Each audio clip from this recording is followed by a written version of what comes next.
अपनी ही 6 साल की बेटी नेहा के पास बैठी हुई थी और उसने नेहा का मुंह इतनी जोर से दबा रखा था कि बच्ची छटपटा रही थी मगर आवाज नहीं निकल पा रही थी। नीतू के चेहरे पर एक अजीब सी डरावनी मुस्कान थी। वो धीरे धीरे नेहा के सिर पर हाथ फेर रही थी, लेकिन उसकी आंखें बिल्कुल पागलों जैसी लग रही थीं। पिछली कहानी को इतना प्यार देने के लिए आप सभी का दिल से धन्यवाद। आज की कहानी उससे भी कहीं ज्यादा डरावनी है। ये कहानी अभिनव के साथ हुई एक सच्ची घटना पर आधारित है। बस मुझे अपने 20 मिनट दे दीजिए। अगर असली डर महसूस करना है तो वीडियो को लाइक जरूर कर देना और एक छोटा सा कमेंट भी कर देना। तो चलिए कहानी शुरू करते हैं। ये कहानी पूरी तरह सच्ची घटना पर आधारित है, जो मुझे मेरे एक बहुत करीबी दोस्त ने सुनाई थी। ये कहानी है अभिनव की। अभिनव राजस्थान के छोटे से शहर कुचामन में रहता है। पेशे से वो एक कारपेंटर है और शहर के बाहर अपनी एक छोटी सी वर्कशॉप चलाता है। उसकी जिंदगी बिल्कुल साधारण थी, एक आम मिडिल क्लास आदमी की तरह। उसके परिवार में उसके माँ बाप, एक छोटी बहन शिवानी, उसकी पत्नी नीतू और 6 साल की मासूम बेटी नेहा थे। सब कुछ बिल्कुल सामान्य चल रहा था। हंसता खेलता परिवार, रोज की वही दिनचर्या, वही सुकून भरी जिंदगी। लेकिन फिर एक ऐसा दिन आया जिसने इस परिवार की पूरी दुनिया हिलाकर रख दी। आज भी जब उस रात की बात होती है तो अभिनव का परिवार सहम जाता है। उस घटना के बाद से आज तक घर में उन दिनों का जिक्र तक नहीं किया जाता। उस दिन भी सब कुछ रोज की तरह ही था। अभिनव सुबह अपनी वर्कशॉप पर काम करने चला गया था। उसकी बहन शिवानी कॉलेज चली गई थी। घर पर उसकी पत्नी नीतू, माँ और बेटी नेहा थे। पापा किसी काम से बाहर गए हुए थे। दिन बिल्कुल सामान्य बीत रहा था। रात के करीब 9:30 से 10 बजे के बीच अभिनव काम खत्म करके घर लौट रहा था। रोज की तरह वो अपनी स्प्लेंडर बाइक से निकला। उसकी वर्कशॉप शहर से लगभग 7 किलोमीटर दूर थी और घर तक जाने वाला रास्ता आधा कच्चा गांवों के बीच से होकर गुजरता था। दिन में तो ये रास्ता ठीक लगता था, लेकिन रात में वही रास्ता बेहद डरावना और सुनसान हो जाता था। और सर्दियों की रातों में तो मानो वो रास्ता किसी वीराने जैसा हो जाता था। उस रास्ते में 2 चौराहे पड़ते थे। पहला चौराहा शहर के अंदर था, वहां स्ट्रीट लाइटें लगी थीं, थोड़ी चहल पहल भी रहती थी। लेकिन दूसरा चौराहा शहर से बाहर बिल्कुल गांव के इलाके में पड़ता था। वहां न कोई दुकान, न लाइट, बस अंधेरा और सन्नाटा। उसी रात जब अभिनव घर लौट रहा था, वो उसी गांव वाले चौराहे के पास पहुंचा। अचानक उसकी नजर सड़क के ठीक बीचों बीच पड़ी एक अजीब चीज पर गई। एक टूटी हुई मिट्टी की मटकी पड़ी थी और उसके अंदर कुछ सामान रखा हुआ था। उस मटकी पर काजल, लाल सिंदूर और बिंदियां चिपकी हुई थीं, मानो किसी ने वहां कोई टोटका किया हो। ये देखकर अभिनव ने अपनी बाइक वहीं रोक दी।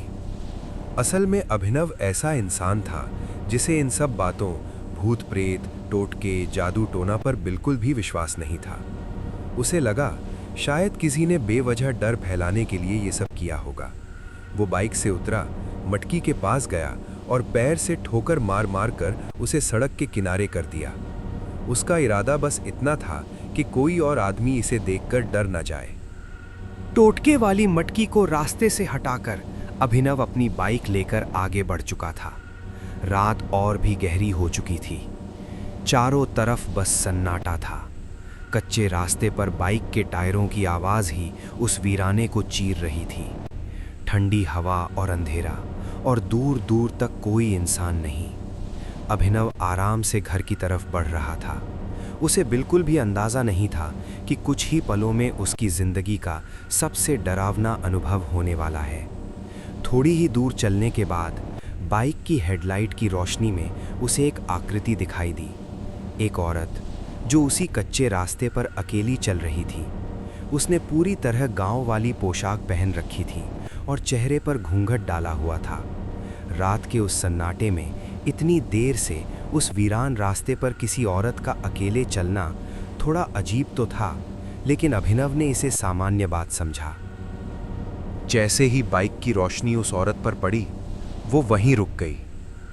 अभिनव ने बाइक की स्पीड थोड़ी कम कर ली उसके मन में बस एक ही ख्याल आया, अगर इस औरत को आगे तक जाना होगा तो इसे बैठा लेता हूं। रात का समय है, मदद हो जाएगी इसकी। वो धीरे धीरे उसके पास पहुंचा। जैसे ही बाइक बिल्कुल करीब पहुंची, उस औरत ने अपना हाथ आगे बढ़ा दिया। अभिनव ने बाइक रोकी और राजस्थानी भाषा में पूछा, आधी रात अकेली किधर जा रही हो? औरत ने धीमी आवाज में जवाब दिया, खेत में पानी लगाकर आई हूं। आज घर पर कोई नहीं था और लाइट भी आ गई थी, इसलिए लौटने में देर हो गई। उसकी आवाज बिल्कुल सामान्य लग रही थी, ना कोई घबराहट ना डर। यह सुनकर अभिनव को कुछ भी अजीब नहीं लगा। उसने कहा, ठीक है, बैठ जाओ, आगे तक छोड़ देता हूं। और वो औरत चुपचाप आकर बाइक के पीछे बैठ गई। लेकिन जैसे ही बाइक चली, अभिनव को कुछ बहुत अजीब महसूस हुआ। उसे ऐसा लगा जैसे बाइक पर पीछे कोई बैठा ही ना हो। बाइक एकदम हल्की हल्की सी लग रही थी, जैसे वो अकेला ही चला रहा हो।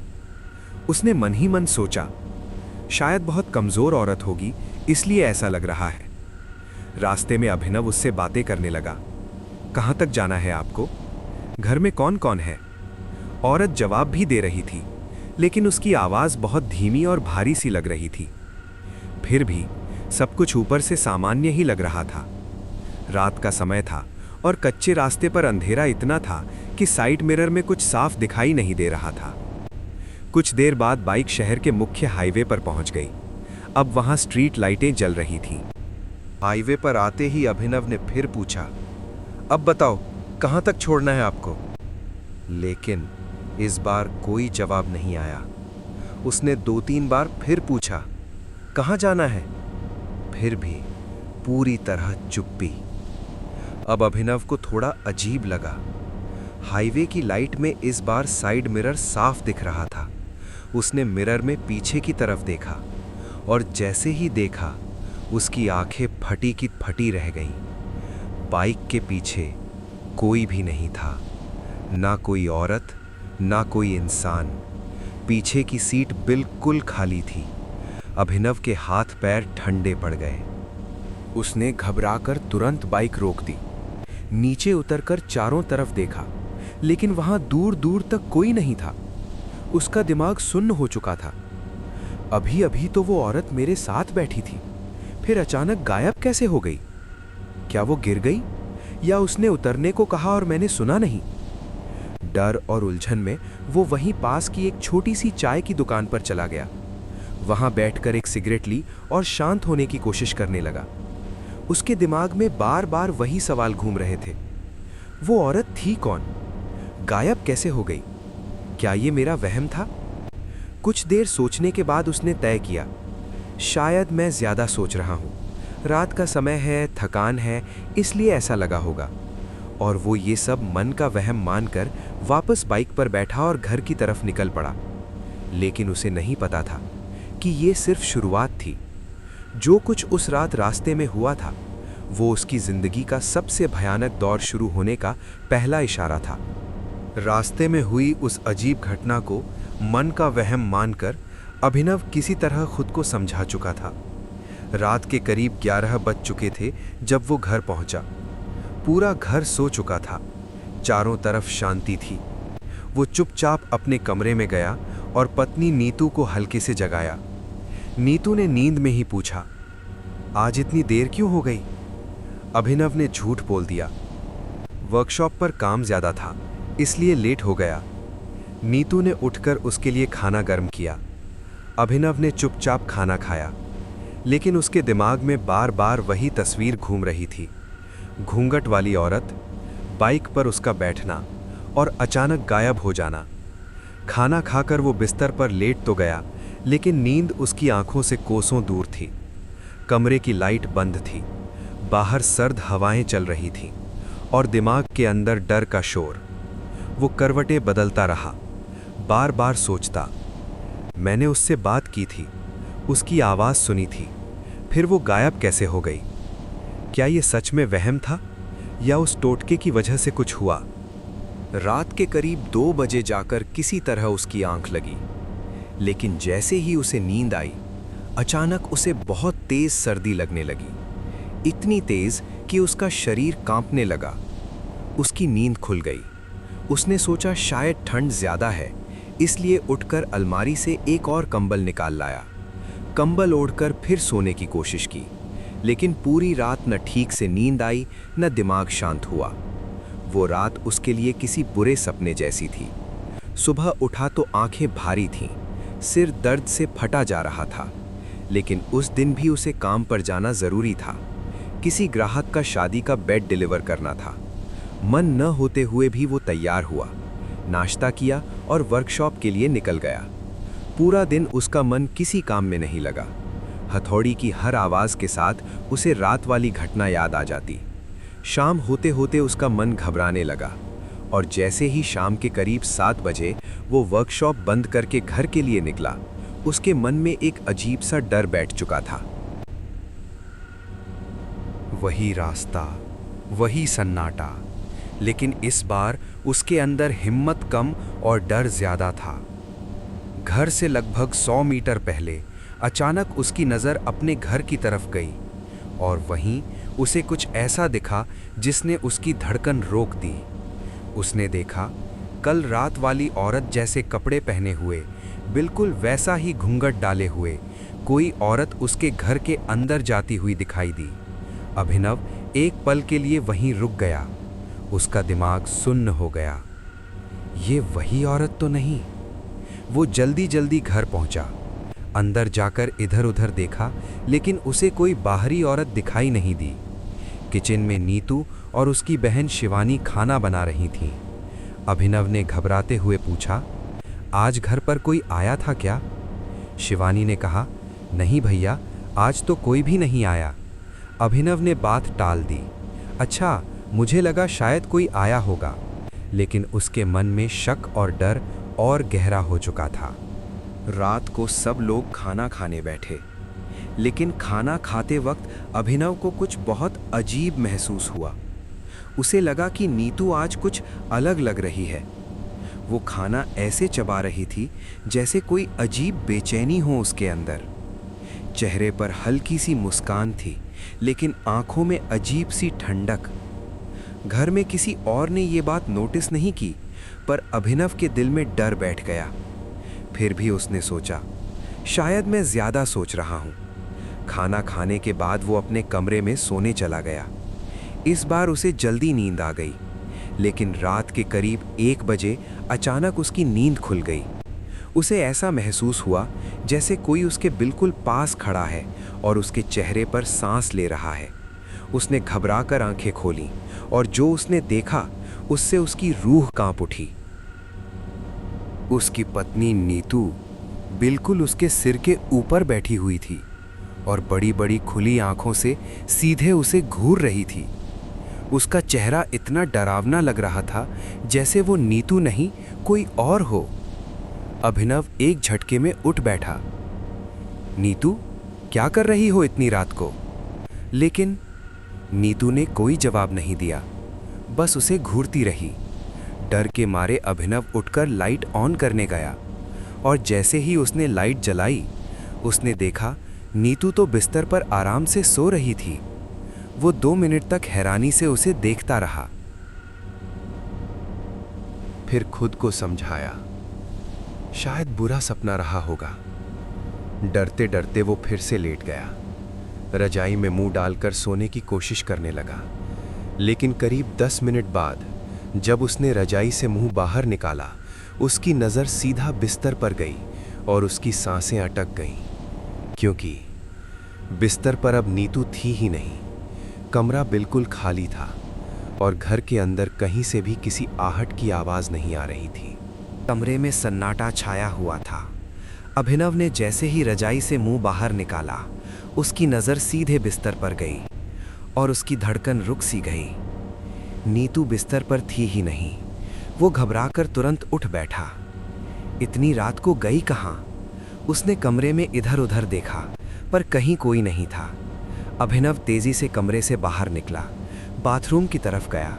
सोचा शायद वहाँ होगी, लेकिन बाथरूम खाली था। पूरे घर में अजीब सी शांति फैली हुई थी। अब उसके अंदर डर धीरे धीरे बढ़ने लगा। वो नीतू को ढूंढते हुए अपनी बेटी नेहा और बहन शिवानी के कमरे की तरफ बढ़ा, और जैसे ही उसने उस कमरे का दरवाज़ा खोला, उसके पैरों तले ज़मीन खिसक गई।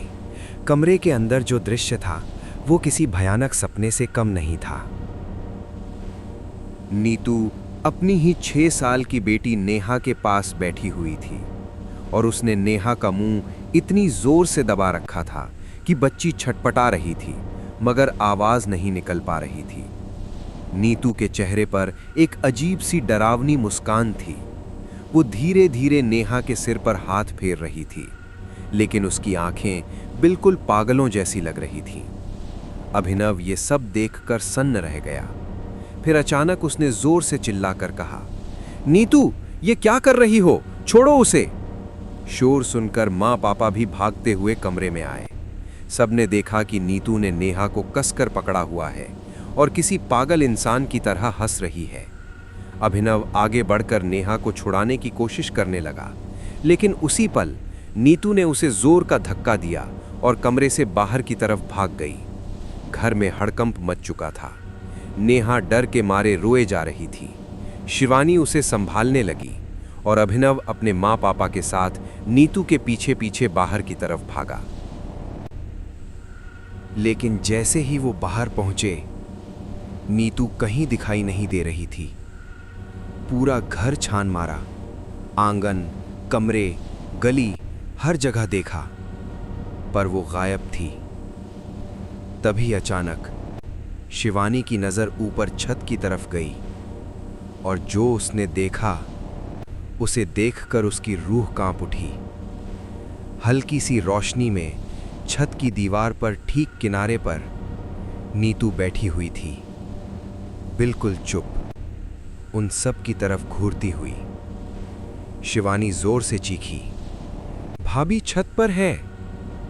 सब लोग छत की तरफ दौड़े। अभिनव जैसे ही सीढ़ियों की तरफ भागा, उसी पल नीतू अचानक उठी और छत के छज्जे से नीचे कूद गई। वो इतनी खतरनाक तरह से हंस रही थी कि सबकी रूह कांप गई। अभिनव तुरंत उसके पास पहुंचा और उसका हाथ पकड़ लिया, लेकिन नीतू ने पलटकर उसके बाल कसकर पकड़ लिए। उसकी पकड़ इतनी तेज थी कि अभिनव दर्द से कराह उठा। जैसे ही अभिनव ने अपना हाथ छुड़ाया, नीतू फिर से उठी और पागलों की तरह गली की तरफ दौड़ने लगी। अब वो घर से बाहर निकल चुकी थी। अभिनव, उसके माँ पापा और शिवानी सब उसके पीछे पीछे भाग रहे थे।